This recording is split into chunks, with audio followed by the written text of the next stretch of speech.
안녕하십니까, 구교영입니다. 네, 오늘은 좀 특별하게 여러분들을 좀 만나 뵈야 될 것 같은데요. 오늘이 바로 이제 새해 정말로 설날 첫날입니다. 그렇기 때문에 저희가 평소에는 정치 현안을 주로 다루는데요. 특별하게 특별한 분을 모셔서 뭔가 새로운 얘기를 좀 해보려고 합니다. 그 주제인즉슨 바로 기자는 왜 기레기가 되었나입니다. 사실 저도 만으로 15년 이상 기자 생활을 했기 때문에 기레기라는 단어가 상당히 개인적으로는 불편하기는 합니다. 하지만 이게 시민들의 시선에서 정말 따사로운 뭔가 성찰적으로 우리가 움직여야 된다라는 교훈이기 때문에 그 현실을 무시할 수는 없을 것 같습니다. 그런 판단 하에서 그러면 이 얘기를 누구랑 풀어내는 것이 가장 효과적이고 뭔가 우리에게 많은 반성 지점과 교훈을 줄 것인가 고민을 해봤는데 그래서 선택되신 분이 한 분 있습니다. 이분은 지금 전 직장은 KBS에 다니시다가 지금은 이제 유튜브 세계로 나오셔서 뭔가 새롭게 도전을 하고 계신 분입니다. 그리고 이분이 시그니처 이제 모습이 있어요. 귓등에 이제 연필을 꽂은 모습으로 굉장히 그 스타일리시함이 주목받는 그분 바로 홍사훈 전 KBS 기자 모셨습니다. 예, 안녕하세요. 아이고 반갑습니다. 아니 정말로 예. 정말 처음 뵀는데 예. 너무 잘생기셨어요.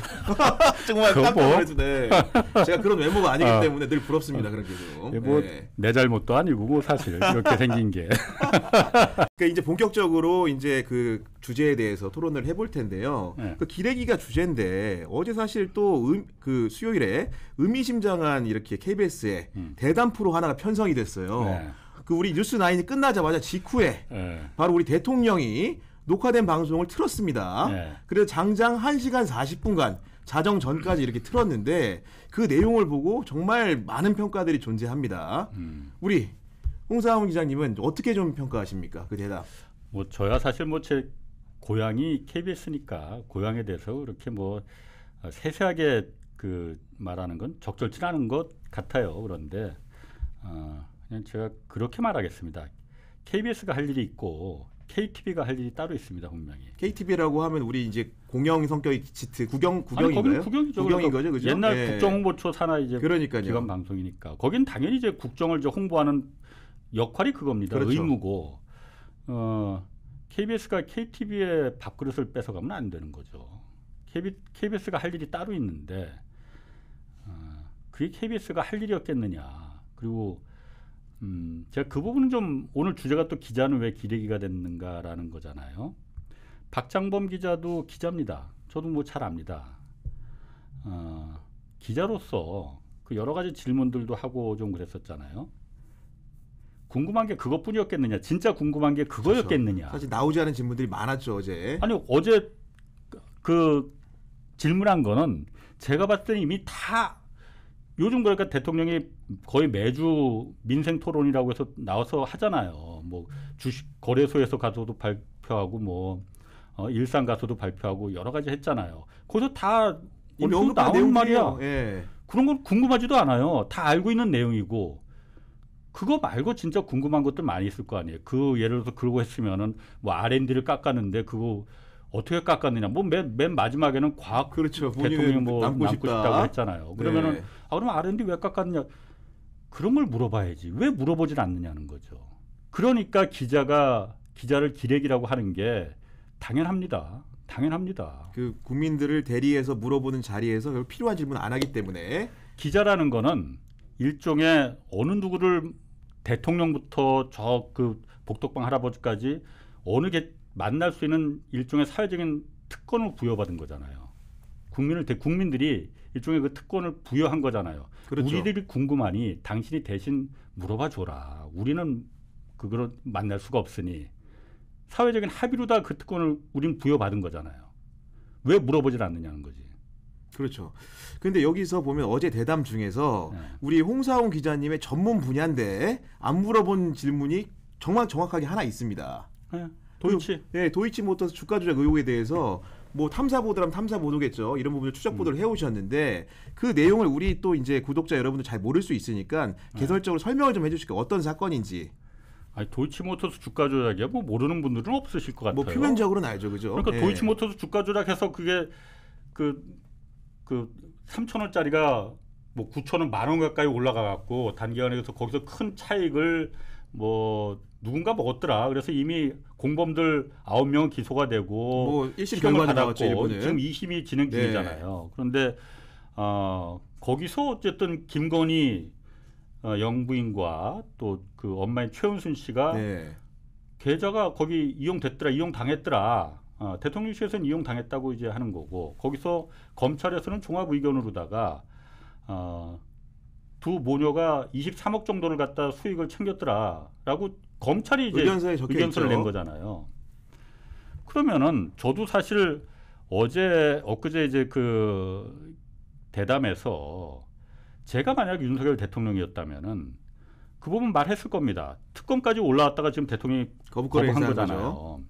자, 이러이러해서 내 부인은 그 관계 없다. 다 저 공범 지금 기소되고 실형받은 공범들이 한 거지. 거기 이용 당했을 뿐이다라고 이런 거 봐라. 증거가 있지 않느냐. 저라면 그렇게 했을 거예요. 전제는 죄가 없다면 왜 안 했겠으면 그 좋은 판을 깔아줬는데 그렇잖아요. 많은 국민들이 그 부분에 대해서 의심을 하고 있잖아요. 그렇죠. 국민적 의혹이 있는 거죠. 의심을 하고 있으면 거기서 이제 당연히 이러이러해서 죄가 없지 않느냐라고 왜냐 가장 잘할 테니까 본인이 가장 잘할 거 아닙니까? 그 증권 계좌나 이런 거는 본인만 조회할 수 있으니까 할 거 아니에요. 그런데 아무 소리를 안 하더라고요. 박장범 기자도 묻지도 않고. 묻지도 않아요. 실제로 물었는데 잘렸는지도 모를 일 아닙니까, 근데? 그러니까 그게 취재가 안 되더라고요. 저도. 그러니까 그게 워낙 비밀스럽게 뭐 녹화가 된 건지 KBS 내에서도 아는 사람이 별로 아니, 없어. 그 오늘 뭐 이제 그 아마도 KBS 안에서 나온 얘기 같은데 네. 뭐 이런 뭐 특정인 말씀하신 것 같아요. 네. 이 방송 자체가 굉장히 극비리에 촬영이 됐다. 정식 개선을 통해서 이제 공개적인 방식으로 촬영이 된 게 아니고 네. 일부만 그 내용을 외주업체가 낀 상태에서 공유가 돼서 했다고 하는데 이게 저는 뭐 방송사 안 다녀봐서 모르겠습니다. 이런 외주업체가 이런 중요한 행사에 참여한 일이 뭐 자주 있는 건가요? 아니 제가 시사제작국장을 했었거든요. KBS에서 시사제작국장이 하는 역할 중에 하나가 일 중에 하나가 외부 중계예요. 그리고 대통령 중계, 뭐 국군의 날 행사 중계 이런 거는 굉장히 큰 행사거든요. 이걸 어떻게 외부에다가 믿고 맡깁니까, 그죠? 아니 KBS가 무슨 동네 방송국도 아니고 예. 우리나라에서 가장 큰 인프라를 갖고 있는 능력을 갖고 있는 방송사인데 거기를 놔두고 왜 외주 제작사를 갖다가 그걸 맡깁니까? 그럼 말이 안 되는 거지. 상식적이지 않은 절차라는 거죠. 그렇죠. 그러니까 박장범 기자도 다시 도이치로 돌아와서 그거 궁금하지 않았겠느냐? 물어봤어야죠. 그렇죠. 물어봐서 기자라면. 부인이 이거 했다고 지금 다 그 의심하고 있는데 아니라고 하지 않느냐? 아니라는 증거를 좀 봤으면 좋겠다. 그걸 어제 물어보질 않잖아요. 물어보지 않는 거는 뭔가가 있으니까는 그러지 않게. 엊그제 그 대담을 보면서 많은 국민들이 저는 오히려 뭔가 있구나. 주가 조작 그 대통령실에서는 안 했다고 하는데 했어. 이렇게 다 느끼지 않을까라는 생각이 들더라고요. 뭐 디올백 명품백도 마찬가지고. 네, 그 부분도 그렇죠. 예. 명품백도 처음에 질문이 그거잖아. 왜 받았냐 이게 아니고. 그렇죠. 그 외산 그 소형 가방 뭐 이렇게 뭔가 파우치나 규정을 처음에 하면서 질문이 그걸 왜 받았느냐 영부인이 부인이 그리고 그거 받아서 어떻게 했냐 이걸 당연히 가장 궁금해할 텐데 그걸 물어본 게 아니고 어떻게 이게 뚫릴 수가 있느냐 보안이 이거를 물어보잖아요. 그건 궁금하지도 않아요. 그렇죠. 이미 대통령이 그 말을 하기도 전에 그렇지. 뭐 예를 들면 다른 스피커들이 라디오에 나와서 예. 그런 경호의 문제라든가 뭐 의전의 문제는 여러 차례 얘기를 했죠. 예. 근데 심지어 그 부분도 오늘 이제 그 최 목사님이 각종 방송에 출연해서 하는 얘기를 들어보니까 그 뭐 검색이라든 절차가 있었다는 거예요. 아예 없지 않고 가방도 뭐 하고 이렇게 검색을 했는데 그 과정이 지금 얘기만 들어보면은 그 용산에 살 때가 아니고 한남동에 살 때가 아니고 사저에 살 때였기 때문에 그리고 밑에 사업체에서 만났기 때문에 그런 장치가 없었다고 주장을 하는데 예. 실제로는 뭐 아니라는 뭐 얘기죠. 예. 그러니까 그 부분이 일단 궁금하지가 않다니까요. 가장 사람들이 궁금해하는 거는 그거는 두 번째로 세 번째 맨 마지막에 아마 궁금했을 것 같아요. 첫 번째 궁금한 거는 왜 받았느냐 도대체. 그리고 받아서 지금 어떻게 했다는 왜 돌려주지 않느냐 그러면은 그게 무슨 그때 뭐 그 대통령 뭐라고 했어? 기록물이라고 뭐 이렇게 기록물이라고 주장을 하는 했잖아요. 건데 그러니까 뭐 횡령이라면서 그럼 지금 어디 있느냐 그거 한번 보자. 뭐 그런 부분도 명확히 안 밝히고 있죠. 그게 가장 궁금하지 않아요? 저도 궁금한데 그게 그런 부분을 이제 그 앵커가 박장범 기자가 물어보잖아요.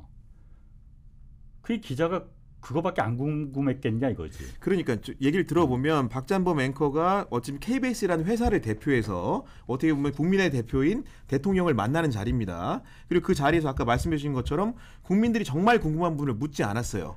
근데 그런 질문을 하기까지의 과정, 우리가 통상적으로 언론사를 다니다 보면 박찬범 앵커가 말 그대로 대통령 설명대로 혼자 개인 의견을 물어보진 않았을 거 아니에요. 아무래도 대통령을 만나게 되면 적어도 정치부장, 경제부장 다 불러놓고 현안에 대해서 뭔가 숙독도 좀 하고 어떤 질문을 할 것인가 할 텐데 왜 박찬범 앵커는 지금 KBS의 대표하는 기자로서 그런 질문밖에 못했을까요? 그러니까 제가 처음에 말했듯이 KBS가 할 일이 분명히 있는데 왜 KTV에 할 일을 뺐느냐는 거죠. 그거는 KBS가 할 일이 아니거든요. 그리고 박장범 기자도 기자입니다. 경력이 오래된 기자예요. 물론 저보다 후배지만은 그렇지만은 왜 묻지 않느냐. 이게 사실 오늘 주제잖아요. 기자들이 묻지 않게 된 뭐 여러 가지 이유, 이걸 어떻게 고쳐야 되겠느냐 이런 부분일 텐데 제가 사실 우리 언론 이 사회를 보면서 가장 충격적으로 느꼈었던 게 대선 직전에 어쨌든 김건희 여사가 처음이자 마지막으로 그때 한번 사과 한번 했죠. 뭐 했었잖아요. 허위 경력 의혹에 대한 사과를 했죠. 경력 부풀린 거 이제 돋보이고 싶어서 했다. 뭐 그 부분 말했잖아요. 저도 그때 텔레비전 봤습니다. 왜냐하면 그때 제가 이제 도이치모터스 주가 조작 사건 한참 이제 파고 다녔을 때니까 분명히 뭔가 물어보겠구나 기자들이. 거기 왜냐하면 한 몇십 명이 도열에 노트북 치고 앉아 있었잖아요. 뭐 정치부 기자들이 많았겠죠 당시에. 그러니까 그때 궁금했던 거는 그 허위 경력도 있었지만은 주가 조작에 대해서 워낙 이제 그게 그 화두였었으니까 당연히 물어볼 거라고 생각했어요 저는. 아무도 물어보질 않더라고요. 아무도 물어보질 않았습니다. 그러면서 그냥 나갔잖아요. 그래서 제가 나중에 후배한테 좀 물어봤거든요. 아니 그거 왜 안 물어보냐 아무도. 물어보지 않기로 약속을 했다는 거예요. 사전에 약속을 했다는 거죠. 그때 이제 당시에 이제 그 국민의힘 그 선대본부 공보단장이 김은혜 의원이었을 거예요 당시에. 사전에 기자들하고 김건희 여사가 익숙하지 않으니 질의응답은 하지 않는 말아달라. 아니 질문하지 말아달라고 궁금한 게 있는데 물어보지 않는 게 그러려면 거기 도대체 못하러 갔느냐. 네가 기자냐. 다 거기서 집에서 텔레비전 보고 있는 사람들은 그거 궁금해서 그래서 그거 보려고 거기 텔레비전 보고 있었던 건데 그 수십 명이 노트북만 치고 앉았지. 아니 노트북을 왜 거기 와서 치고 앉았어? 그러려면 집에 가서 치냐 치지. 생중계를 보면 되죠 그냥. 그러니까 TV로. 예. 뭐더러 아무도 질문을 안 하느냐. 그게 바로 우리 기자입니다. 질문하지 말라고 해서 궁금한 거 있는데도 안 묻는 거. 국민들이 아까 말했듯이 사회적인 그 합의로다가 일종의 특권을 부여한 거잖아요. 가서도 물어봐라. 내가 궁금하니 물어봐라. 그 특권을 갖다가 행사하는 거는 일종의 의무예요. 우리들 그렇죠. 의무입니다. 네. 의무를 지금 방기하고 있는 거잖아요. 그러니까 기자들을 왜 기레기라고 부르겠느냐 사람들이. 그러니까 기레기라고 부르는 겁니다. 그러면 발생적으로 말씀해 준 대로 김건희 여사를 만나서도 필요한 질문을 못했단 말이에요. 그런 상황이 반복되면 국민들의 실망은 커지고 기레기라는 진단이 또 이어지는 거고. 그러면 요즘 기자들이 현장에서 그럴 수밖에 없는 이유가 좀 뭐라고 생각하십니까? 제가 그러니까 이거는 그냥 제 개인적인 생각입니다. 그러니까 뭐 모든 기자들이 다 이렇게 생각한다는 건 아닐 테고 저도 그러니까 KBS 있을 때 제 동료들이나 선배들하고 이제 만나면서 도대체 왜 이렇게 됐을까? 옛날에는 우리 이렇지 않았냐 형? 뭐 여러 가지 의견이 있었을 거 아니에요. 그렇죠. 제 나름대로 그냥 거기서 이제 결론을 내린 거는 다시 한번 말하자면 이건 제 개인적인 의견입니다. 옛날에는 일단 기본적으로 제가 1991년에 KBS 입사했거든요. 그때 그 KBS 뉴스룸 보도국과 지금의 보도국이 완전히 달라졌거든요. 가장 달라진 중요한 크게 달라진 게 뭐였냐면은 그때는 9시 뉴스 직전 뭐 임박해서 한 6시, 7시 막 이때쯤 되면은 마감 시간 임박해지면은 보도국 뉴스룸이 완전히 시장판이거든요. 난장통입니다. 뭐 그 정치부, 사회부, 뭐 경제부 각 부서마다 데스크하고 취재 기자들이 이거 인터뷰를 넣니 빼느니 이 문장을 이렇게 고치느니 마느니 네가 뭘 알아, 현장을 취재한 나보다 더 부장이 어떻게 더 잘하느냐 이거 갖고 싸우고 멱살 잡고 나고 그랬다는 거죠. 멱살 많이 잡았습니다 그때. 그래서 멱살 잡으면은 파티션 너머로다가 야 저기 또 싸움 났다 야 그거서는 보고 그런 재미가 있었잖아요. 시끌벅적했었거든요. 요즘은 9시 직전까지도 조용합니다. 연필 하나 떨어지면 화들짝 놀래. 대신 이제 단톡방은 굉장히 시끄럽다고 하더라고요. 저도 그렇죠, 뭐 이제. 후배들 단톡방을 들어가 보진 못했으니까 단톡방은 굉장히 시끄럽대. 막 야 부장 저거 또 미쳤다. 저거 또 지랄하니 누가 마취총 좀 쏴라 이렇게. 인터뷰 바꿔라, 문장 바꿔라 하면은 뭐 다들 그렇다는 건 아니고 그렇게 크게 옛날처럼 멱살 잡고 그런 거 없이 현장을 취재한 내가 가장 잘한다. 이거는 내 말이 맞다라는 의견을 물론 다 그렇다는 거 아니에요. 그렇죠. 뭐 예. 그렇게 많이 순화됐습니다. 그럼 옛날 기자들은 왜 그랬고 왜 그 부분에 대해서 부장 책상도 한번 걷어차고 그랬는데 요즘 기자들은 왜 그런 거야? DNA가 바뀐 거야? 뭐 DNA가 바뀔 수도 있어요. 그런데 근본적으로 제 생각에는 이른바 우리 사회에서 좋은 일자리와 나쁜 일자리로 확연하게 이제 구분이 다 돼버렸지 않습니까? 의사, 뭐 판검사, 변호사, 뭐 삼성전자 직원, 공무원 다 좋은 일자리입니다. 기자 역시 좋은 일자리에 들어갑니다. KBS 매우 좋은 일자리입니다. 매우 좋은 일자리죠. 예. 경향신문 기자도 매우 좋은. 급여는 좀 매우 안 좋습니다. KBS보다는 조금 안 좋은 일자리는 모르겠지만 경향 한겨레 역시 좋은 일자리에 속해요. 우리 사회에서 기자라는 아까 말했듯이 사회적인 특권을 합의로 다 특권을 부여받은 좋은 일자리에 속합니다. 그러다 보니 우리 사회에서 좋은 일자리를 이른바 그 강남 8학군 키드들이 다 의사, 판검사뿐 삼성전자뿐만이 아니고 현대자동차뿐만이 아니고 기자 사회까지도 다 알게 모르게 다 다양성이 상실됐다. 들어와 버렸거든요. KBS만 해도 물어보면은 일단 기본적으로 다 서울대 그 고대연대 나온 친구들이고 고등학교들도 다 이상한 그런 고등학교들 많이 나옵니다. 외고가 많죠 요즘은. 네. 뭐 그런 고등학교를 왜 만들었는지 참 이해는 못하겠다만 어쨌든 간에 있는 고등학교니 일반 고등학교 특히나 지방 고등학교 서울 외곽 고등학교들을 나온 친구들이 그렇게 흔치 않아요. 8학군 키드들이 다 좋은 일자리를 점령하고 삼성전자뿐만이 아니고 기자 사회까지 점령하다 보니까 어쩌다 내가 재수가 좋아서 돈 많은 부모 아들 딸로 태어나서 돈 많은 게 죄냐. 사회에 대한 문제의식이 옛날처럼 그렇게 기자들이 그렇게 지금 있느냐. 옛날처럼. 무슨 얘기인지 알겠습니다. 예. 그 부분이 지금의 그 기자들의 그 어떤 그 파이팅 없는 기레기를 만든 거 아닌가. 다시 한번 말하지만 이거 제 생각입니다. 그렇죠. 예. 발로 반대하는 분들도 물론 많이 있고 기자들 중에서도 뭐 젊은 기자에도 정말 의욕적으로 사회 문제에 가신 분들이 또 많아요. 그렇죠. 네. 그래서 제가 KBS 있을 때도 많이 이제 동료들하고 하면서 야 그래서 네 말이 그렇다는 건 내가 이해를 하겠는데 그러면은 야 어쨌든 걔네들이 공부 잘해서 어쨌든 그냥 우리가 얼굴 잘생겼다고 뽑을 수는 없는 거 아니야. 그럼 업무적 능력을 뭐 보고 뽑았겠죠. 그러니까 걔네들 공부 잘하고 아는 거 많고 영어 잘해서 그네들을 뽑는 게 당연한 거 아니야? 기자 사회 그러니까 제가 KBS만이라도 다른 그 언론사는 모르겠어요. 다른 언론사는 제가 경험이 없으니 그리고 다른 언론사는 어쨌든 간에 여러 가지 자본에 좀 그 종속되어 있는 부분이 좀 많이 있다는 거 아니에요? KBS는 그런 게 일단 굉장히 자유로우니까 KBS만이라도 입사 전형을 좀 바꾸는 게 어떻겠느냐. 조금 더 이제 학력이나 이런 블라인드로 다 하고 영어 잘하는 게 뭐 기자일에 도움이 되냐, 기자질하는데 그렇죠? 뭐 그렇게 도움이 되느냐. 업무에 특화된 사람을 뽑자, 정확하게 진단해서. 그거보다는 사회에 대해서 얼마나 문제의식이 얘가 있느냐 없느냐. 우리 말 걸어보면 1분이면 다 어느 알 정도 수 있죠. 오잖아요. 예.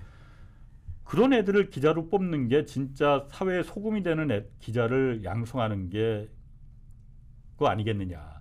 KBS만이라도 그런 역할을 해야 되는 거 아니겠느냐. 왜 똑같이 입사 전형이 삼성전자와 똑같느냐. 그런 부분에서 기자가 그러면은 그냥 기레가 말씀하신 되는 거 대로 아닌가? 그런 사람들이 그럼 왜 KBS에 유입이 되는가, 예. 이렇게 좀 생각을 해보면 그런 게 있을 것 같아요. 특히 뭐 신문과 방송을 나누기는 좀 그런데 예. 대체로 정계라는 양지하고 가까운 게 대체로 방송계들 많습니다. 예. 실제로 역대 홍보수석, 대변인을 따져봐도 대부분 방송 기자들이 많아요. 예. 그리고 그분들이 기본적으로 권력의 곁에 있는 거, 겹불을 쬐고 있는 건데, 그러다 보니까 그런 양지지향적인 사람들이 많이 몰리게 되고, 아까 말씀한 대로 뭐 출생이라든가 뭐 이런 신분이 지금도 있는지 모르겠지만 예. 뭔가 고학력의 엘리트들이 방송 기자를 발판으로 삼아서 뭔가 다른 일을 목적하고 온 사람들도 꽤 있지 않나. 그런 부분들을 검증해낼 걸음 장치가 있어야, 아까 말씀대로 들으면 그런 걸음 장치가 좀 적은 게 아닌가, 이런 생각도 좀 드는데. 뭐 제가 사실 그런 부분에 대해서는 제가 뭐 정치적인 그런 인사이트가 있는 게 아니기 때문에 잘은 모르겠습니다. 그런데 다만 처음부터 무슨 뭐 정치적인 어떤 야망을 갖고 KBS에 입사했다, 그건 좀 너무 많이 나가는 얘기죠. 같고, 예. 다만 이제 어차피 KBS 방송 기자 생활을 하면 아무래도 얼굴이 많이 알려지니까, 그리고 자기 생각을 많이 상대적으로 다른 분야에 비해서 많이 일반 국민들한테 전파할 수 있으니 그런 부분이 좀 상대적으로 유리한 거 아닌가. 그래서 그 정계를 진출하는 거 있을 수 있습니다. 뭐 그게 나쁘다고 저는 나쁘다고 생각하진 예, 않아요. 저도 그렇습니다. 예. 왜냐하면 우리 사회에서 이상하게도 정치하려고 한다고 하면은 굉장히 좀 터부시하는 그런 경향이 있죠. 예. 색안경을 한번 쓰고 봐요. 아, 너 원래 목적이 그거였구만. 아유, 그럼 진흙탕 가서 놀지 왜 처음부터 여기 와서 그렇게 고고한 척했었어. 이런 생각 다들 갖고 있거든요. 바른 사람들이 더 많이 정치를 해줘야만이 사회가 선해지겠죠. 바르는 그렇죠. 거예요. 예. 그런 생각을 갖고 있는 국민들이 많으니까는 정말 나쁜 놈들이 정치판에 들어가서 이 사회를 나쁘게 만드는 거거든요. 악화가 정말 양화를 구축해 버리는 거잖아요. 그러니까 그 바른 생각을 가진 기자들이 더 많이 정계에 진출하고 그런 부분이 저는 나쁘지는 않다고 봅니다. 제 후배들 중에서도 지금 그 정치를 꿈꾸는 친구들이 있어요. 그래서 몇몇은 너는 진짜 정치하는 게 맞겠다. 내가 봐도 너 정말 내가 추천할 정도로. 근데 몇몇은 또 야, 너 같은 애가 무슨 정치를 해? 그냥 가서 호떡집이나 하지. 뭐 이런 친구도 있고. 그러니까 그런 부분에 대해서 뭐 방송 기자가 그 어떤 이 페이버를 이용해서 정계에 진출하는 거, 그건 뭐 나쁘게 볼 건 아닙니다. 다만 목적을 갖고 방송을 이제 하는 기자들도 없다고 볼 수는 없거든요. 뭐 일부 있겠죠. 예. 있습니다. 그리고 많아. 실제로 보면은 그냥 이게 그거하고 맞는 말일지 모르겠지만 제 생각이 또 하나 있어요. 만약 제가 KBS 사장이 된다면은 이거 하나 하고 싶다. 우리나라 방송과 미국 방송 보면은 CNN하고 보면은 정말 굉장히 차이점 하나 있거든요. 옛날 정현주 사장이 그 말 했었어. 정윤주 사장이 이제 자의반 타의반을 미국에서 오래 이제 있었잖아요. 예. 그러다 KBS 사장으로 와버렸잖아. 예. 아니 미국 CNN이나 CBS, MBC 뭐 이런 데 보면은 다들 기자가 고참들이 왕고참 나서 머리도 좀 흰머리 희끗희끗하고 이런 친구들만 나오는데 한국 와서 보니까 맨 대학 갓 졸업하는 친구들만 그 리포트를 하고 있더라. 현장 리포트는. 네. 아니, 현장 리포트뿐만이 아니고 정치 리포트도 마찬가지로 실제로 지금도 그렇습니다. 그런데 KBS 사장으로 와서 보니까 기자가 없는 것도 아니야. 뭐 600명 이런 그 지역까지 뭐 다 합해 600명 이런 그 맨파워를 갖고 있는데 그 많은 기자, 전 세계에서 이렇게 많은 기자를 갖고 있는 언론사 그렇게 많지 않을 것 같은데 왜 전부 다 텔레비전에 나오는 기자들 보면 맨 그냥 갓 졸업한 친구들 와서 제가 봐도 제가 오늘 리포트에서 누굴 구속시켰다고 하고 뭐 이러 하는데 그 뒷 배경을 정말 자세히 알고 말하는 걸까 의심. 왜냐하면 그 너무 어리니까 그런 생각이 들잖아요. 왜냐면 다 고참되면은 다 그 이제 들어앉거든. 현장에 나가면 오히려 그 자기 아는 사람들은 뭐 이런 야 너 아직까지도 지금 현장에서 취재하고 다녀? 너 나이가 몇인데 이런 생각들이 있잖아요. 평생을 취재 기자로 살면은 그건 창피하다고 오히려 생각하는 그런 풍조들이 있거든요. 그러다 보니까 종종 사고도 터지잖아요. 그리고 저도 그랬고 방송 기자들 아마 많이들 그런 것들 느낄 겁니다. 다 그렇다는 거 아니에요. 그러니까 다시 말하지만 나 텔레비 나오는 사람이야. 너 어저께 텔레비 봤지? 텔레비전 9시 뉴스에 나 나와서 뭐 하는 거 봤지? 나 이런 사람이야. 그 공명심 은근히 있습니다. 뭐 그럴 수 있을 것 같습니다. 그런 맛에 또 방송 기자 하는 거고 그런 게 오히려 더 앞설 수 있다는 거거든요. 그런 데서 사고가 터지는 거거든요. 실제로 사고도 터지고. 그러니까 그 충분한 기자로서 어떤 자질이 그 숙성되고 난 다음에 리포팅을 하는 게 맞는 거 아니냐. 미국이 그렇게 하거든요. 절대로 어린 기자들 충분한 검증을 거쳐서 어린 기자들은 그냥 팩트 물어오는 팩트 체커로 잔바리 기자로 역할을 이제 하고 그 역할만 해서 대기자가 그냥 메인 리포터가 애들 물어오는 거 보고 야 이거는 괜찮네 채택 이거는 야 너 이건 아니야 다시 알아봐 빠꾸 이렇게 해서 종합적으로 리포트 기사를 만들어서 자기가 대표 리포팅을 하는 거거든요. 그러니까 사고가 덜 터지지. 그래서 제가 우리 동료나 선배들하고 항상 얘기했던 것도 그거예요. 입사 7년 차 이하는 방송 기자 그 텔레비전 리포팅 시키면 안 된다. 충분한 연마와 수련의 과정을 거친 다음에 그렇죠. 해야 된다.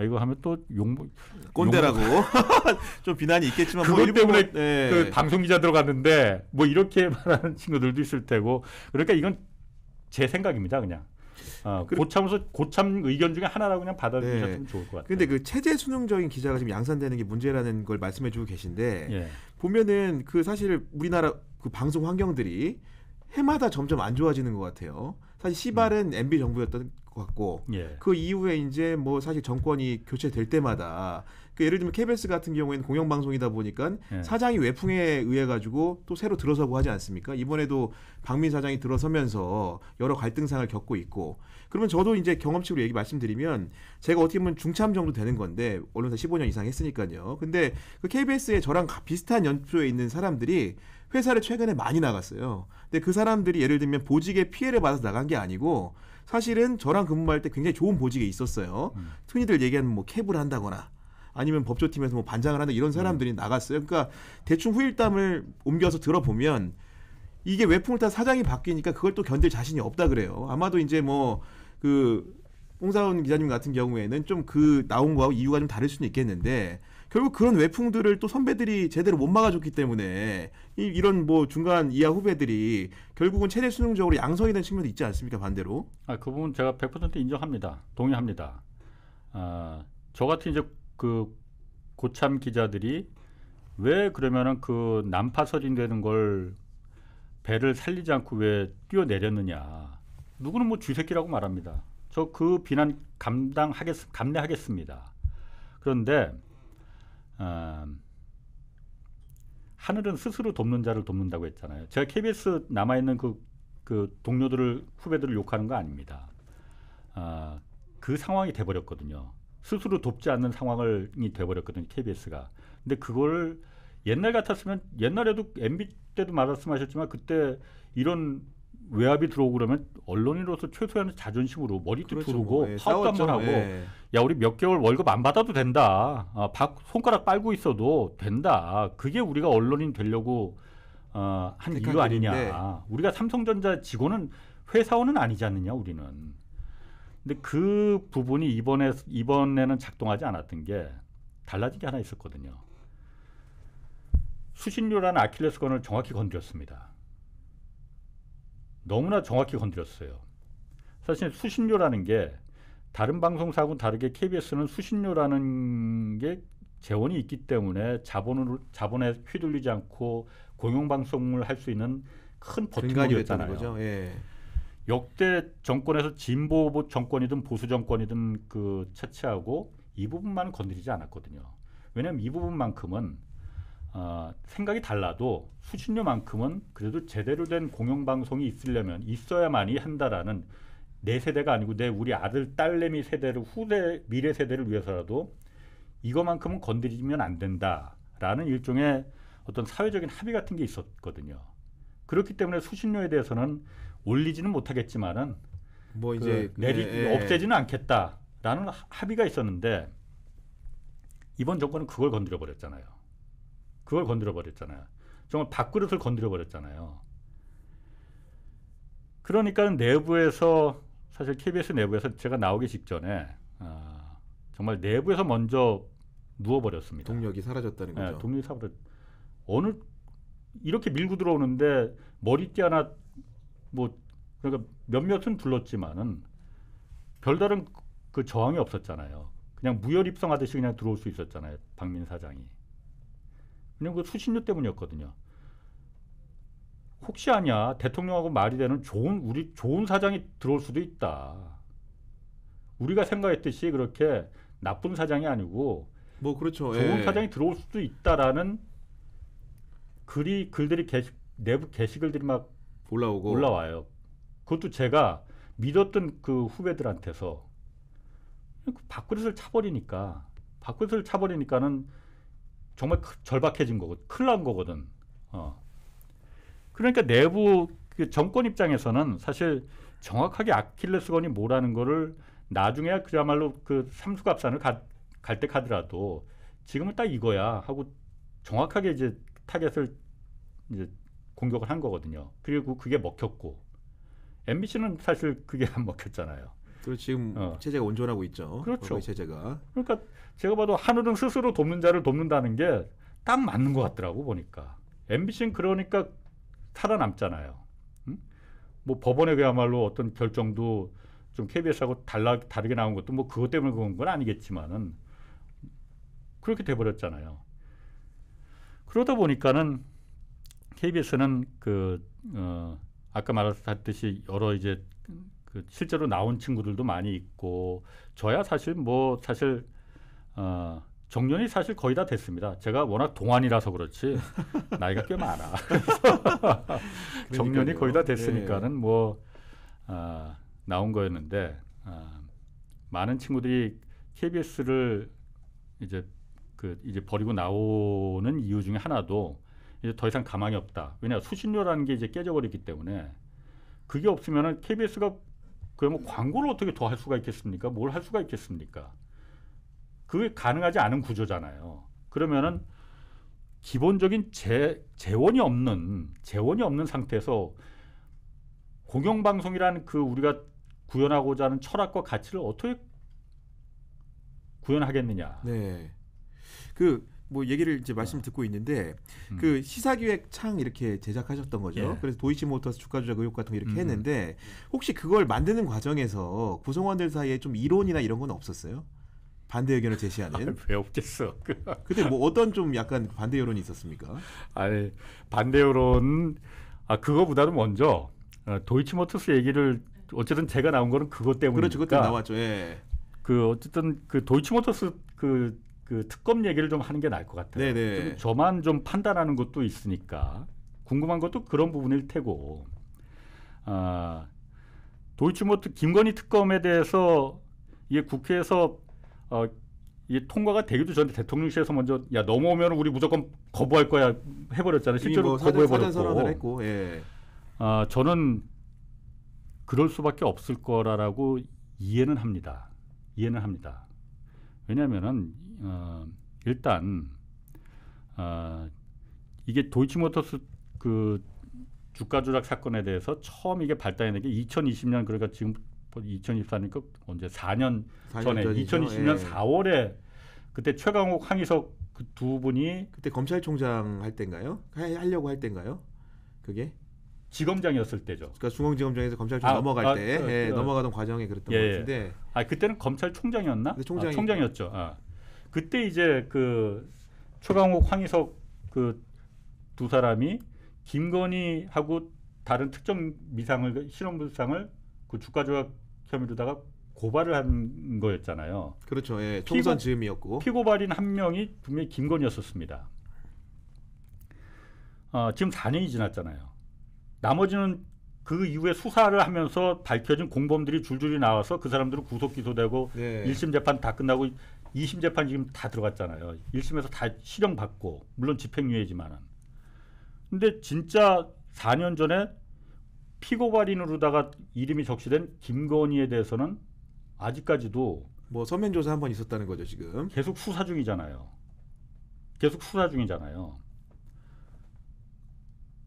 죄가 없다면은 벌써 진즉에 무혐의 그렇죠. 불기소하겠다. 자, 나왔겠죠? 봐라 이런 증거로 다 우리가 암만 해봤는데 증거가 이거 없지 않느냐. 기자들 봐봐 한번 의심하는 애들 야 홍사훈 너 일로 와봐 이거 없잖아 하고 무혐의 수사 종결시키는 게 맞거든요. 그거 안 하고 있잖아요. 아직까지도 안 하고 있습니다.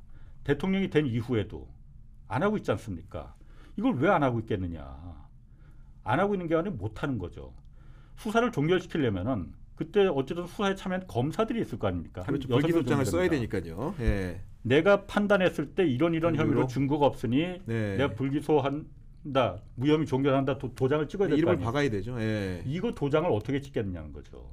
도장을 찍기에는 너무나 많은 지금 어쨌든 간접적으로 뉴스타파나 이런 데서 여러 가지 증거들이 나왔잖아요. 그 증거들을 봤을 때 이거 내가 도장을 찍는 순간 나중에 나는 내가 빵에 들어간다. 이런 두려움이 그 수사검사들이 지금 없겠습니까? 당연히 있겠죠. 그러니까 이거 도장을 못 찍는 거야. 그래서 여태까지 질질 4년 동안을 계속 질질 끄는 거거든요. 그러니 만약 특검이 시작된다면은 이게 무사히 넘어갈 수가 있겠느냐. 왜냐하면은 제가 이 얘기를 왜 하냐면은 어쨌든 검찰에서 그 권오수 전 도이치모터스 회장이나 여러 가지 그때 주가조작 선수라고 불린 사람이 이 사람들 증권 계좌나 은행 계좌 같은 거 다 털었을 거 아니에요. 그런데 김건희, 최은순 두 사람에 대해서는 계좌를 이거 추적을 진짜 했느냐 이게 매우 의심스럽습니다. 불분명하다는 거죠. 그게 계좌 추적 여부가. 왜냐면은 이런 일이 공판 지금 한 30몇십 차례 공판이 증거 있었잖아요. 현출이 됐을 거 아닙니까 거기서 검사가 그걸 물어보거든요. 한 번은 최은순 그 증권 계좌에 5억이 무통장 입금이 됐는데 이게 누가 입금을 시켰는지 모르겠다. 그 계좌 추적하면 당연히 나오는 거 아니에요. 그렇죠. 앞단만 따면 되니까. 왜냐면 은행 계좌하고 증권 계좌는 다른 거잖아요. 증권 계좌 다 증권 예탁원이나 예탁결제원이나 증권 거래소를 다 압수수색을 했으니까 거기서 이제 거래 내역들은 이제 다 뽑아서 그나마 거기서 뽑은 거를 판단해 봤더니 김건희 그 최은순에 대해서 여러 가지 간접적인 정황 증거들이 지금 막 드러난 거잖아요. 그런데 최은순 계좌에서 5억 원이 입금이 됐는데 권오수한테 물어봅니다. 이거 5억 원이 누구 돈인지가 이거 분명치가 않다. 최은순 계좌에 들어왔으니까 당연히 최은순 계좌일 거라고 추정할. 그럼 최은순 계좌 들여다 보면은 은행 계좌에서 5억 원을 현찰로 뽑아서 5억 원을 현찰로다가 무통장 입금을 해버렸거든. 뽑은 기록이 있네. 그러면 이건 최은순 돈이네. 아니면 뭐 권오수 돈이네. 뭐 이렇게 판정할 수 있을 거 아니에요. 현실적으로 최은순 계좌를 확인할 수가 어려우니 권오수 당신이 좀 진술해달라. 물어봐달라. 이 얘기를 했거든요. 수사검사가. 계좌를 안 봤다는 거예요. 왜냐하면은 은행 계좌는 추적하면은 당사자한테 통보가 되게 돼 있습니다. 그거는. 그렇잖아요. 그렇겠죠. 금융거래는 조회 결과를 알려주죠. 6개월인가 있다가. 수사검사들이 그 부분을 두려워한 거 아닌가. 우리 대장 장모와 부인 계좌를 네가 털었다는 거야? 이건 그냥 제 추정입니다. 어쨌든 그 공판에서 그런 얘기가 나왔으니까 현실적으로 어려우니 계좌 추적하기가 어려우니 좀 물어봐 달라. 권오수한테 부탁을 했다니까 그거를. 아, 그 공판 법정에서요? 법정에서 그게 나온 말이에요. 네, 그 신문 말이. 증인신문 내용에 있다는 거죠, 그러니까. 네. 그걸 보고 계좌를 추적을 못했구나. 못했는데 이 정도 증거가 나왔으니 만약에 특검이 임명이 되면은 뭐 강제수사하지 계속 않겠습니까? 예. 반나절이면 다 까질 거다. 그러니 어떻게 그 특검을 받겠냐는 거예요. 근데 여기서 우리 홍상우 기자님은 이렇게 열혈로 이렇게 공판 기록도 보시고 하신 것 같은데 대체로 이 도이치모터스 사건은 주류 언론이 아니고 우리가 흔히들 말하는 대한 언론, 물론 KBS 출신들이 많긴 하던데 뭐 뉴스타파라든가 이런 데서 중점적으로 취재를 좀 많이 했던 것 같아요. 그러니까 주류 언론들이 이런 취재를 좀 약간 그 빠져 있는 그 이유는 좀 뭐라고 보십니까? 그러니까 기레기지. 그러니까 기레기라고 하는 거예요. 대한민국 그야말로 그 근대사에서 이거보다 더 큰 사건이 달려들 만한 사건이 뭐가 있겠냐 이거지. 가장 최고 권력자의 부인이 개미들의 손해를 바탕으로 해서 큰 이익을 챙겼다고 하는 이 사건이 물론 의혹이지만은 아직 의혹이죠. 예. 파고들 만한 충분한 기자로서 그야말로 한 건 할 수 있는 안 달려들잖아요. 안 달려들잖아. 그러니까 기레기라고 하는 겁니다. 기레기란 말 들어도 싸. 다만 이제 제가 뉴스타파 시민보 기자를 제가 그래서 후배지만 존경합니다. 끝까지 달려들잖아. 끝까지 달려들잖아요. 물론 시민보 기자하고 저하고 계속 그 서로 아는 정보는 이제 공유하고 그런가요? 예. 주로 해요. 제가 아는 정보는 100% 다 줍니다. 시민보는 다 주는지 내가 솔직히 모르겠어. 이제 뉴스공장 갔으니까 좀 다 줍니까 이제? 아니 그 전부터 시민보한테 야 나 인보야 나는 특종 같은 거 관심 없다. 네가 다 특종해라. 해도 된다. 그런데 이거는 내가 정말 궁금해서 내가 못 참겠다. 그러니 이거를 네가 아는 정보원하고 내가 아는 정보원하고 같이 좀 이렇게 물어보고 논의해서 맞춰보자. 예. 그리고 그때 또 나는 또 경제쇼도 이제 또 하고 있었기 저 양반이 때문에 또 나 경제쇼에 끌어들여갖고 이거 해야 되는데 그래갖고서는 경제쇼 하니까는 현장을 이렇게 따라다닐 여력이 그렇게 많지 않잖아요. 그러니 시민보 내가 판단한 거 이거다. 야 이거 정말 그럴듯하지 않냐? 이거 판단해서 한번 해라. 그리고 제보 받은 것도 많이 있거든요. 나한테 이런 제보 들어왔는데 이거 그럴듯한데? 해보자. 내가 다 줄 테니까 이거 한번 해봐라. 그래서 어쨌든 시민보하고는 그때하고 계속해서 시민보가 많은 역할을 다 했습니다. 그래서 사실 제가 시민보를 존경하는 거거든요. 그리고 뉴스타파 같은 대한 언론이 진짜 고용 언론이다. 그런 언론에 대해서 우리가 재정적인 후원을 해줘야 됩니다. 이 방송 보시는 분들도 뉴스타파 같은데 돈 아끼시면 안 됩니다. 돈 아끼면 안 됩니다. 그거는 나를 위해서가 아니고 내 딸내미 아들내미를 위해서 그 후원을 해야 되는 겁니다. 그 점을 좀 이해해 주셨으면 좋겠고 어쨌든 제가 그래서 그 경제쇼 진행을 하면서도 제가 또 일단 체력이 좋거든요. 그러니까 밤낮으로 예, 이렇게 맨날 테니스 치고 그래갖고 남아도는 게 체력이야. 방송도 하고 취재도 하고 한 2, 3일 날밤 꼬박 새도 그렇게 크게 피곤해하지도 않아. 그래서 궁금한 건 또 있고 그러니까는 시민과 같이 취재하면서 몇 가지 밝혀낸 것들이 있었거든요. 아니, 그러니까요. 예, 저도 뭐 대충 봤습니다. 그래서 그 부분을 저희 어쨌든 KBS에 있으니 네. 우리도 뉴스 좀 내보내자. 9시 뉴스 한번 해보자. 뭐 이런 얘기 있었다는 거죠. 근데 바로 킬 당했나요? 그러니까 그게 제가 그게 대선 즈음이었어요? 그렇죠. 시기적으로? 대선 즈음도 즈음이었죠. 그러니까 뭐 사실은 뉴스룸에서 네. 이렇게 했을 것 같은데 즈음에 그런 부분에 대해서 좀 해보자. 이거 나를 못 믿냐. 내가 벌써 경력이 30년이 넘은 기자 생활 잔바리도 아니고 30년이 넘었는데 얼마나 많은 크로스 체크를 하고 이걸 갖다가 내보내자고 몇 하겠느냐. 달을 한 두 달 반을 그때 취재한 게 있었거든요. 2달 반을 이거 취재해서 확인을 하고 야 걸리면 내가 빵에 들어가는데 이거 내가 그냥 하겠느냐. 안 내보내주더라고. 안 내보내줘. 그래서 그때 이제 그래서 뭐 그 공중파에는 안 내보내주니 그럼 시사교육 창에 그때 제가 오래 있었으니까 시사교육 창에는 공중파가 그렇죠. 아니고 예. 시사교육 창에서 그럼 유튜브 채널이 따로 하나 있으니 거기다 내보내라. 거기라도 하나 좀 하자. 뭐 뉴스타파랑 똑같은 거네요. 그냥 그 그렇지. KBS 뉴스타파네요. 쉽게 얘기해서. 예. 근데 어쨌든 그래서 그런 거 자꾸 해서 제가 유명해졌어요. 결국 그런 것 때문에. 그래서 이제 여기까지 오신 거군요. 그러니까 그렇지. 방송사를 예, 그만두시고 나오셔가지고. 예. 그러니까 KBS가 어쨌든 그때 그 KBS의 거버넌스는 지금하고는 또 다르잖아요. 그런데도 물론 주의해야 되고 언론에서 중립의 뭐 의무 지켜야 되고 그러는 거 중요한 부분도 있겠죠. 예. 존중합니다.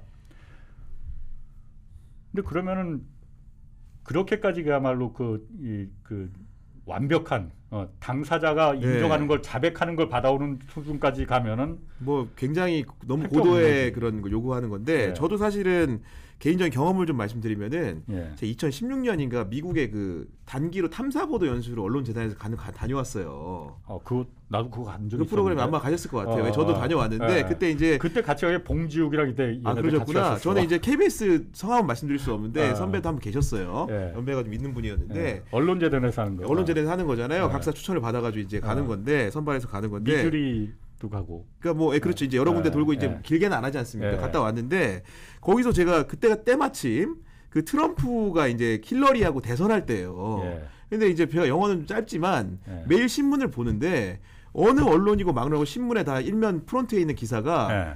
트럼프가 뭐 했다 이거예요. 그러니까 쉽게 얘기하면 트럼프 옛날에 운영하던 카지노 관여된 카지노가 불법의 의혹이 있다. 예. 그런 다양한 각양각색의 의혹이 언론사마다 일면에 다 나오는 거예요. 예. 근데 찾아봐도 힐러리는 없어요. 그러니까 제가 그때 당시에 이제 그 다양한 유수의 언론들 미국에 있는 그 언론사를 다니면서 탐사보도 담당자들한테 그걸 물어봤어요. 그 당시 AP 이제 탐사보도 담당 뭐 부장이나 국장이었나 제가 헷갈리는데 그분한테 이제 뭐 이제 짧은 영어로 물어봤더니 한 얘기가 힐러리는 단연간의 정치 업력을 통해서 공적 검증이 끝난 사람이고 트럼프는 지금 이게 정치로는 초입이기 때문에 그리고 그 전에 비즈니스맨이었기 때문에 검증을 할 게 많고 언론이 그 사람이 집중해서 검증은 너무 당연하다고 얘기하는 거예요. 근데 우리는 지금 보면 결국은 정권의 부침에 따라서 언론사의 성패가 좌우되고 경영이 영향을 받고 그런 일들 많이 겪지 않았습니까? 그러니까 사실 그러다 보니까 이런 대선이 임박한 상황에서 누구 하나 의혹이 있어도 그거를 디립답해서 이것만 하자는 말이 안 나오는 환경이 돼 있는 거죠. 원천적으로는. 근데 미국 언론들은 보니까 힐러리 얘기는 하나도 없고 트럼프만 계속 조지더라고요. 근데 트럼프가 당선됩니다. 또 재밌게도. 그렇지. 언론이 그렇게 조져도 되긴 되는데 우리는 얘기 들어보면 지난 대선에서도 그런 문제에 대해서 언론사들이 다 기계적 중립을 최대한 지키려고 하잖아요. 예. 그런 부분들이 좀 있는 건데. 그래서 기계적 중립도 아니에요, 사실은. 우리 언론 솔직히 말하면은 센 놈한테 빌빌 살살 기고 약한 놈한테 잔인합니다. 그게 우리 언론의 특성이에요. 기계적인 중립도 아니야. 그렇잖아요. 뭐 제가 구체적인 사례를 뭐 다 얘기하지 않겠습니다. 센 놈한테 워낙 약해요. 그러니까요. 예. 어제도 그러니까 아무래도 대통령 대담 이런 것도 수요일도 생각을 해보면 그런 부분들이 이제 좀 이렇게 질문지나 여러 가지에 반영이 됐을 것 같은데. 그래서 제가 아까 그 도이치 특검자 도이치 모터스 주가 조작 사건 하면서 쭉 취재하면서 시민보나 저나 가장 그야말로 뭐 몇 번 제가 얘기는 했지만은 가장 제가 그 가슴 아프게 생각하고 안타깝게 생각하는 거는 어쨌든 그 내사 보고서가 2013년에 그게 경찰에서 작성한 걸 작성된 게 나중에 뉴스타파한테 그 경찰이 그 내사 보고서를 읽어보고 야 이거 김건희가 그 사람이야? 그래서 그러네 해갖고서는 제보를 한 거잖아요. 그렇죠. 처음엔 그 사람이 그걸 내사한 사람이 아니었어요. 그 경찰이 내사한 경찰은 따로 있고 나중에 한 2013년도에 그게 내사 보고서가 이제 있다라는 사실은 뭉개졌으니까 네. 또 한 6, 7년 지나서 이 제보한 경찰이 새로 이제 경찰이 돼갖고 나도 그럼 금융범죄 수사 이런 거는 검찰만 하는데 경찰도 이런 거 좀 해야 되는 거 아니야? 그래서 내가 뜻을 품고 스스로 확 독학을 했다는 거예요. 그러면서 선배 경찰한테 형 내가 이런 거 좀 금융 그 범죄 이런 거 좀 수사나 관심 있는데 형이 옛날 뭐 좀 했었다며 있어요? 그랬더니 그래 그럼 이거 한번 읽어봐봐 하고선 내가 옛날에 했던 건데 그 내사보고서를 넘겨준 거야. 아, 그러니까 최초 작성자가 아니네요. 그러니까. 아니지. 네. 건네 받은 거야. 이 경찰이. 네. 이름은 성도 말하면 안 됩니다. 그 네. 친구가 이제 말하지 말아달라고 했어요. 지금 뭐 재판 중인가요? 아니 그것도 좀 이따 얘기할게요. 네. 그래서 그 읽어보고서는 열심히 한 3번을 읽어봤대요. 이거 재밌네 하고. 그게 한 38페이지 정도 되거든요. 기네요. 예. 긴데 거기 또 차트 같은 게 굉장히 많고 그랬기 때문에 그거 저도 읽어봤는데 그거 읽어보면 사실 주가 조작이 그렇게 많이 어려운 것도 아니더라고요. 나도 할 수 있을 것 같아 보니까는. 그런데 경제쇼에서 한번 터트리고 하면 되는 거 아닙니까 이거? 그래서 그거 읽어보다가 좀 한데 김건희라는 이름이 거기 딱 2번 나오거든요. 아, 많이 나오는 것도 아니고 38장 중에 2번 나오는구나. 예. 권오수가 그 권오수 전 도이치모터스 회장이 그 주가 조작 선수라는 그 이모 씨를 어떻게 김건희한테 소개해주고 뭐 이런 게 딱 2번 나오거든요. 보통 사람 같으면 그냥 넘어갔을 텐데 이 친구가 촉이 있는 거지. 김건희 어디서 많이 들어봤는데 왜냐면 그때 김건희가 조국 사태 막 나면서 그 검찰총장하고 막 이렇게 그 붙어서 뉴스타파에서 이제 김건희 여사에 대해서 그때 아마 잠깐 뭐 기사가 나왔었을 거예요. 네. 그래서 좀 처음 이제 사람들한테 알려졌던 네. 거거든요.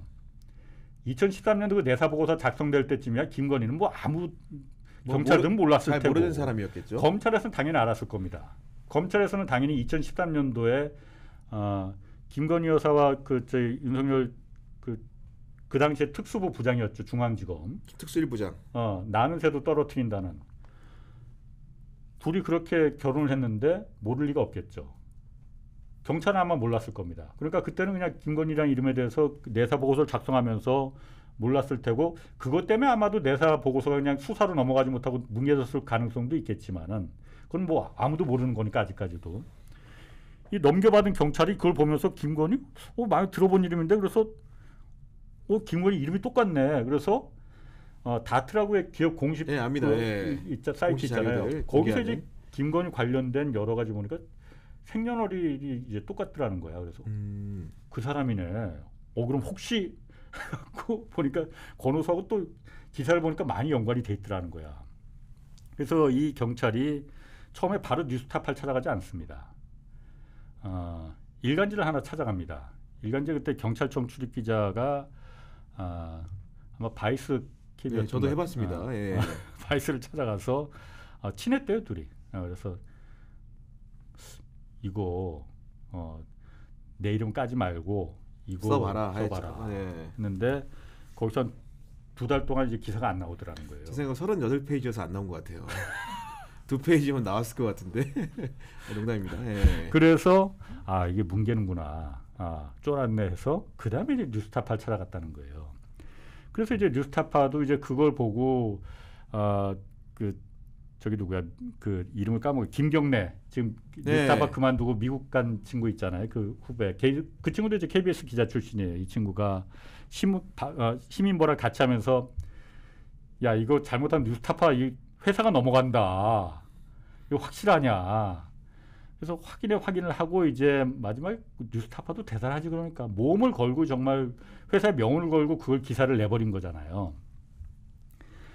근데 결국은 그 제보한 경찰과 최초 작성자가 다 이제 까졌습니다.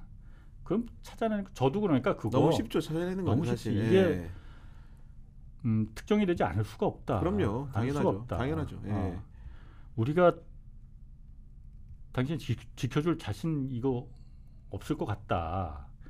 이 친구도 처음에는 그런 걸까지 몰랐다가 나중에는 사실은 이 경찰도 눈치를 아마 챘을 겁니다. 그리고 결과적으로는 두 사람이 경찰에서 내부 특정을 해서 재판에 넘기려고 하는데 최초의 기소 의견으로 두 사람을 다 넘겼지만 최초 작성자는 기소를 불기소 의견으로 나왔어요. 그렇죠. 본인은 뭐 이제 내부에서 회람했으니까. 예. 그리고 이 제보한 뉴스타파에 제보한 경찰은 기소 의견으로 이제 넘어갑니다. 검찰로 넘어가고. 그리고 공무상 비밀 누설인 거죠. 그렇죠. 그러니까. 공무상 비밀 누설로 넘어갔습니다. 뭐 죄는 맞죠. 그래서 재판의 판결에서도 선거에서도 죄는 맞다. 공무상 비밀 누설로 공무원의 경찰도 공무원이니까 비밀 유지를 갖다가 안 했다는 건 맞는데 공익적인 목적이 있었기 때문에 선거유예라는 그야말로 그냥 네. 봐준다. 네, 쉽게 그렇죠. 말하면 예. 이거로 넘어갔거든요. 근데 경찰 내부에서 자체 중징계를 내렸습니다. 그러니까 1계급 강등으로. 그래서 그 다음부터는 신보도 그렇고 저도 그렇고 일절 그 다음부터는 언급을 안 하는 연락을 이제 안 합니다. 네. 그러니까 텔레그램으로 연락을 해도 응답하지 않고. 그러니까 그분이 그럴 수밖에 없겠죠. 당연히 그렇죠. 네. 그래서 제가 마지막에 그 텔레그램에 그 문자는 넣습니다. 제가 100% 충분히 이해한다. 그런데 절대로 스스로 옷 벗지 마시라. 힘들더라도 견뎌내시라라는 거 이제 제가 마지막으로 보냈거든요. 근데 제가 그러니까 가슴 아픈 게 지금도 가슴 아픈 게 우리 사회가 그분을 지켜주지 못했습니다. 지켜줄 수 없다는 것 저는 뭐 지켜줄 수 없겠구나 이거 특정하기가 너무 쉽다 이거는. 근데 어쨌든 이 부분이 이렇게 다 공개가 됐는데 그래도 그나마 우리 사회 그 어떤 힘이 있지 않느냐. 이 사회를 끌어가는 힘이 있지 않느냐. 그 힘이 이 사람을 지켜줄 수 있을 거다 했는데 결국은 못 지켜줬거든요. 그게 저는 사실 가장 가슴이 아파요. 우리 사회가 이 정도밖에 안 되는구나. 이런 사람 하나 못 지켜주니 이걸 다들 지켜봤을 텐데 앞으로 어느 누가 이런 부분에 대해서 사회의 불의에 대해서 제보하고 자기가 소금이 돼서 이런 부분은 못 참겠다고 자기 인생을 걸고 나서겠는 거죠. 예. 못 나서겠다는 걸 너무나 경찰도 그때 보여준 거예요. 나서면 이런 꼴 된다. 그래서 그 부분은 언제가 될지 모르겠지만은 나중에 정말 복권이 되고 그 대우를 받아야 된다고 저는 생각합니다. 근데 그게 처벌받은 시점이 그 지난 정부 때인 거죠? 어떤? 그 공무상 비밀로서 선고유예 받고 중징계를 받은 게 시점이 애매하네. 그건 지난 정부 때였나? 아니었을 것 같은데. 네, 그 전인가요? 예. 대통령 선거 이후에 대통령 선거 이후야. 직후야. 대통령 선거라고 하면 예, 문재인 4월. 예. 지난 윤석열 대통령을 뽑은 그 선거 직후에 그렇죠. 4월인가 5월에 경찰 중징계가 내려졌거든요. 그러니까 대통령 바뀌고 나서 바로 이제 중징계가 내려졌죠. 네. 아무튼 뭐 그런 부분들이 있었던 거고 이제 취재 비하를 좀 말씀해 주신 겁니다. 결국은 지금 어떻게 보면은 우리 기자님이 다시 원점으로 돌아가는 건데 뭐 그런 일들을 겪고 좌충우돌 끝에 이제 다시 어떻게 유튜브 업계로 진출하셨단 말이에요. 네. 여기 나왔을 땐 또 이제 그냥 뭐 말 그대로 돈벌이 하려고 나온 건 당연히 아니셨을 거고 뭔가 이 경제쇼를 또 운영하고 유튜브 방송을 통해서 공익적 목적이나 이런 최초의 사명감들 가졌던 기자를 시작하면서 그걸 실현하려고 나오셨을 텐데 유튜브라는 게 그런 도구가 될 수 있습니까? 저는 있다고 생각해요. 왜냐하면 제가 김어준 처음 이제 만났을 거 아니에요. 만나고 고깃집에서 만나자고 그러고 그냥 난 고기 좋아한다는 건 알았지만 점심에 불판을 굽더라고.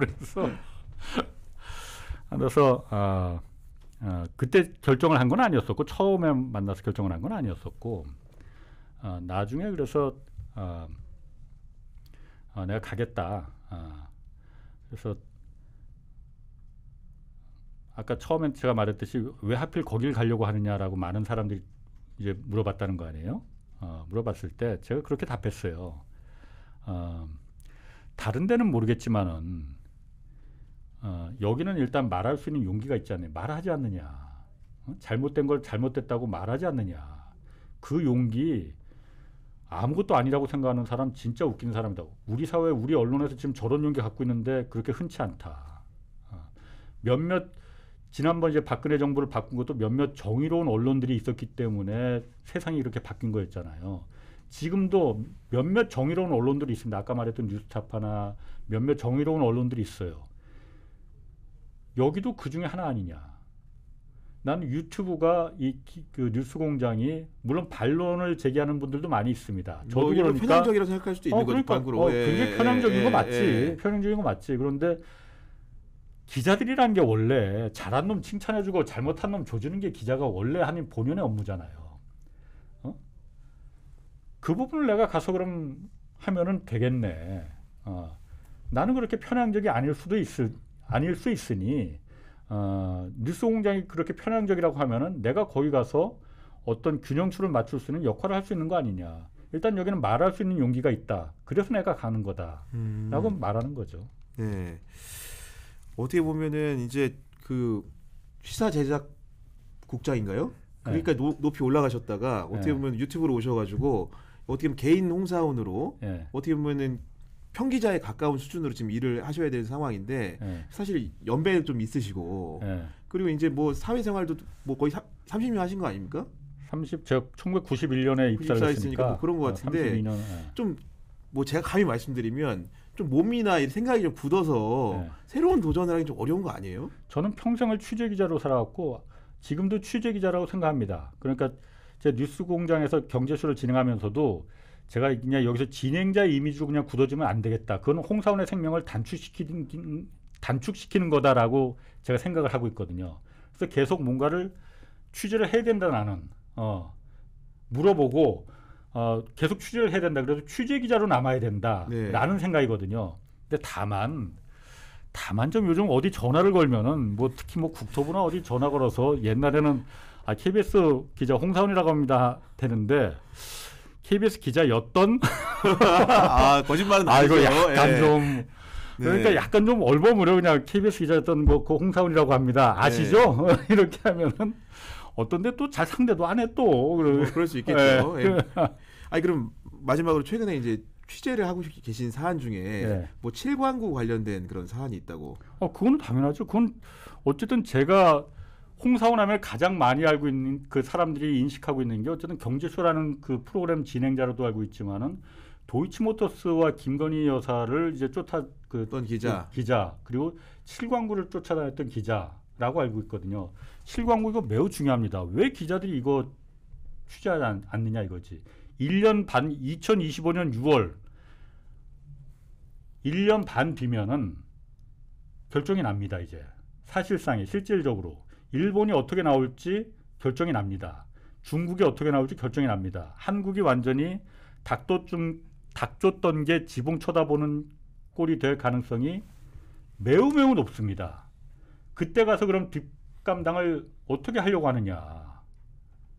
저는 사실 지금 정부가 대통령실에서 이걸 지금부터라도 선제적으로 좀 마사지 차원에서는 왜 가만히 있는지를 모르겠어요. 그게 이제 한일 공동 개발하는 그 사안으로 알고 있는데 개략적으로 저희 구독자 모를 수 있으니까 그거 다 아실 텐데. 보지만 간단하게. 어쨌든 거기가 옛날에 거기가 석유가 어나더 페르시안 걸프라고 불릴 정도로까지 매장량이 많은데 유엔에서 그 조사를 한번 했대. 한번 훑고 지나갔대. 유엔에서 조사한 거는 그냥 얘네 선의를 조사한 게 아니고 미국의 메이저 이제 그 석유 회사들이 그때는 다 전 세계를 다 돌아다녔으니까 돌아다니면서 여기가 보니까는 엄청나게 가능성이 있네라고 보고서를 한번 내갖고서는 그때 이제 박정희 대통령 시절이었죠. 그때 여기 우리 땅 해버린 거야. 근데 그때는 국제법상으로 그게 우리 땅이 될 근거가 있었거든요. 근데 세월이 흘러갖고 그때 일본하고 그래서 한때 공동개발한다고 조약까지 맺고서는 했다가 일본이 그냥 나가버렸어. 야 여기 석유 없어. 우리 나갈래. 하고서 나가버려서 그때부터 1986년에 나가버렸거든요. 그 이후로 여기는 지금 어느 누구도 거기 탐사선 한번 들어가 본 적이 없는 거예요. 그런데 그 조약이 2028년 6월 22일 날 50년 조약이기 때문에 그때 끝나는데 실질적으로는 2025년 그런 내후년 6월에 내년이구나 이제 2024니까 내년 6월 22일 날 상대국에 통보를 하게 돼 있거든요. 그 조약을 더 연장할래 아니면 여기서 끝낼래? 일본은 아마 끝낸다고 할 겁니다. 끝내지 않을 거면 지금까지 이렇게 개무시를 할 이유가 없지. 그런데 한국은 그냥 가만히 있거든요. 일본이 원하는 게 지금 이거거든. 한국이 가만히 있어줘 니들은. 괜히 여기서 시끄럽게 하지 마. 왕왕 짖으면은 이거 시끄러워져. 그럼 이거 곤란해져. 일본이 혼자 이거 다 먹어야 되는데 아니면은 중국하고 이거 한국은 빼놓고 중국하고 좀 나눠 먹어야 되는데 한국이 여기서 시끄럽게 하면 이거 곤란해져. 가만히 있어줘라는 걸 한국 정부가 너무나 지금 잘 따라가고 있는 거예요. 근데 심지어는 사실 제가 그 부분에 대해서 작년에 그 MBC PD 수첩에서 이 광고 한번 다뤘어요, 이거를. 근데 여기 속이 없는데 지금 가짜뉴스 퍼뜨리고 있다라고 그 내용 논조가 그거로 나갔거든요. 아, 그게 딱 일본이 주장하는 게 그겁니다. 여기 속이 없다. 그래서 일본이 지금 빠져나온 거다. 돈만 버리는 거라고. 석유가 있을지 없을지는 조사를 해봐야 하는 거잖아요. 거기는 1980년대 그 이후로 어느 누구도 거긴 탐사선이 들어가 본 적이 없어요. 일본 배도 마찬가지고 한국 배도 마찬가지고 양국이 동의를 해야만이 들어가는 거니까 조사를 해본 적이 없는데 석유가 있는지 없는지 어떻게 아냐 이거지. 네. 일본이 그냥 그렇게 주장하는 거거든. 나중에 이거 조약 끝나면 우리가 다 먹을래. 그때 가서 할래. 중국은 바로 옆에서 지금 석유 그 천연가스랑 석유 뽑아내고 있고 바로 코앞이에요. 그게 바로 일본이 주장하는 논리를 갖다가 왜 MBC 그때 PD수첩이 그대로 그걸 갖다가 방송을 했는지 나한테 좀 물어보기라도 하든가 왜 그렇게 여기에 집착하는지 그 부분이 이제 계속 지금도 취재를 하고 있고 계신 거죠? 예. 뭐 좀 새로 나온 부분도 좀 있고 네. 그래서 그리고 또 이게 그럼 중요한 건 어떻게 할 거야 대안이 지금 남은 방법이 뭐 있느냐 이거잖아요. 그런 부분도 좀 제시하려고 합니다 앞으로. 네. 네. 긴 시간 이렇게 말씀을 많이 들었는데 아마도 뭐 이제 그 정말로 주류 언론에 계시다가 또 이제 새로 나올 결심을 하셔가지고 뭐 신생 매체는 아니죠. 김호준 뉴스가 나름대로 이름 네임밸류가 큰 회사인데 여가 유튜브의 세계로 돌아오신 얘기들 그리고 도이치모터스 주가 조작 취재 그런 비화들 이렇게 들려주셔서 너무 감사하고요. 저도 이제 언론계 후배로서 좋은 가르침 많이 배우고 전수받고 이렇게 마무리하게 되는 것 같습니다. 너무 잘하시더라고 그런데 요즘 보니까.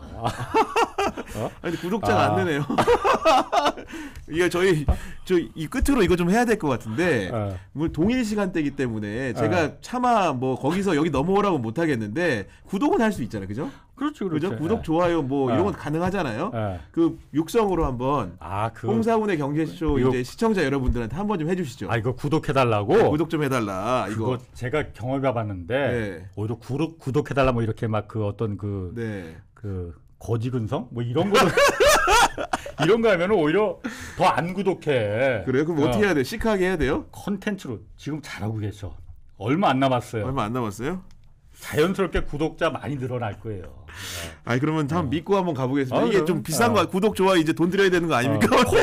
거지근성 버려야 돼. 알겠습니다. 네. 거지근성 버리라는 게 좀 돈 좀 달라 이런 얘기로 들려가지고 농담이고요. 지금까지 홍사훈의 경제쇼를 진행하고 계시는 홍사훈 기자님과 만나봤고요. 또 더 좋은 기회 있을 때 또 모시고 좋은 해안 접해보도록 하겠습니다. 그럼 우리 구독자 여러분들 편안한 설 연휴 되시길 바라고요. 구교영의 정치비상구는 다음 주에 찾아오도록 하겠습니다. 다음 주에 뵙겠습니다. 감사합니다. 고맙습니다.